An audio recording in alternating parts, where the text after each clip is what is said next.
What civilians and cops can learn. I'm Christopher Welch, and this is your first shot.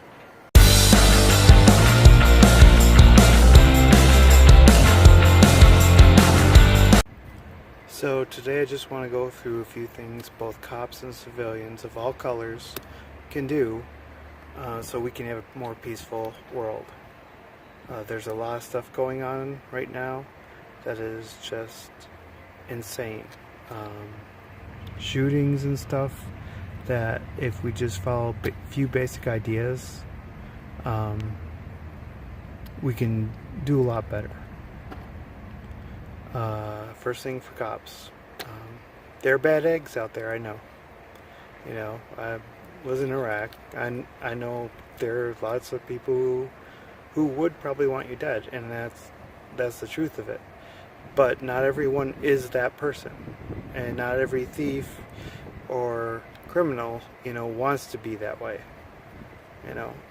Yeah, you still have to arrest them. I understand that, but this is where we need to come up with a different way than just, pulling out your gun and shooting.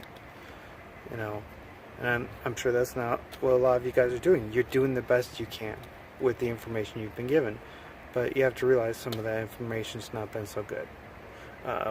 In the military, we say military intelligence is an oxymoron because a lot of times the information's wrong.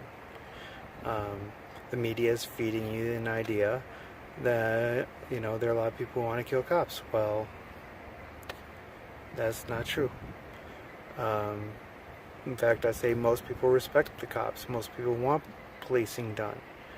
It's just they have issues. So if we can go at situations with a lot less aggression, have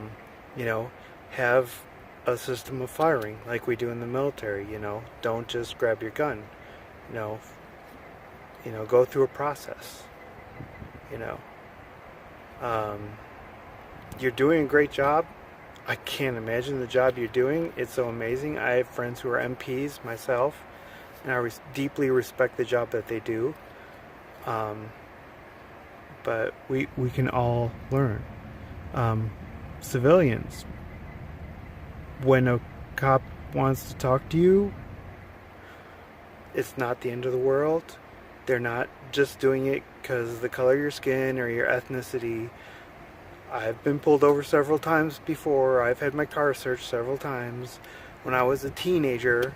So, I understand where you're coming from, but when the police officer's coming or wants to talk to you, calm down, take it slow, and just listen and respond. Keep your hands where you can see them. They have to go home at night. They want to go home at night. So they have to take everything as possible. If you're being pulled over, hands at 10 and 2 and wait for further instruction. It's that simple. Most people don't do that. Here's a real simple one. Don't run from the cops. How about that? If you don't run from them, yeah, you may be guilty of something. I understand that. But if you run from the cops, you only make things worse.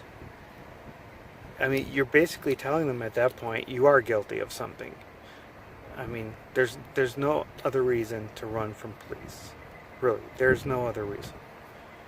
If we can, it all boils down to treat others as you would want to be treated. If you're having a bad day, take a minute, take a breath. Understand, they're not here to get you. There are some bad cops, but they're not here to get you. If you do have a problem, get their badge number. Report it into the police station's internal services. Their IG.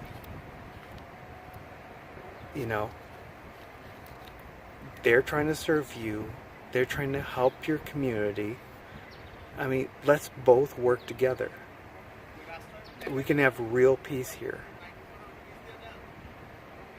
If you like, I know that A lot of my more conservative friends aren't going to like this, and a lot of liberals aren't going to like this, but it's true. We can all work together to make the situation for police and civilians who they run into easier. I'm Christopher Welch. Please like, share, subscribe. I'd really like it if you shared this as far as you can. And this is your first shot.